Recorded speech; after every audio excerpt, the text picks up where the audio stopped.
এই কথাটা মজার কথা বলেছেন যে ফাঁকা মাঠে তারা কিছু করতে পারলো না। হ্যাঁ, এই আওয়ামী লীগ যদি নির্বাচনে থাকতো তাহলে হয়তো নির্বাচনের ফলাফল অন্যরকম হতে পারত। মানে আসনের কথা বলা হচ্ছে। ধর্মীয় দলগুলি যে আসন পেয়েছেন, অনেক আসনে আওয়ামী লীগের আসন ছিল বলা চলে।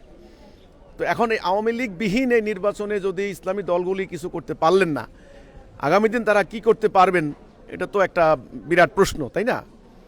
এবারে দেখলাম যে ধর্মীয় সংগঠনগুলি তারা যেভাবে জনসভা, মিটিং, সমাবেশ করতে চাইছেন, করতে পেরেছেন, ইলেকশনের আগের দিন রাত পর্যন্ত তারা যেভাবে ভোটারদের কাছে যাওয়ার চেষ্টা করেছেন, গিয়েছেন, যা বলা দরকার বলেছেন, যা প্রতিশ্রুতি দেওয়া দরকার ইশতেহার সবই করেছেন। এমনকি অভিযোগ আসছে টাকা পয়সাও দিয়েছেন। আমি সেটা নেগেটিভ নিলাম না।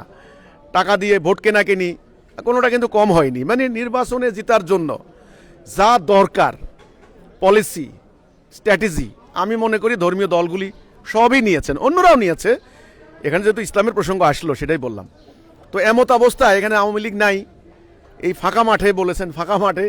এরপরেও তারা যদি ঐক্যবদ্ধ হয়ে আল্লাহর দিন প্রতিষ্ঠা করতে পারলেন না, আসলে এটা আগামী দিন আমি মনে করি না এই প্রক্রিয়ায়, এই অবস্থায় বা এই লাইনে, এই তরিকায় আসলে দিন প্রতিষ্ঠা ওনারা করতে পারবেন না।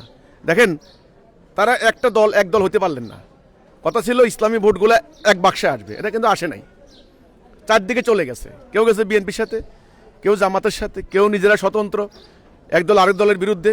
কাওমিরা পরিষ্কার বলেছে জামাতকে ভোট দিলে ঈমান থাকবে না। কাওমি মাদ্রাসার আলেমরা একেবারে পরিষ্কার বলেছে।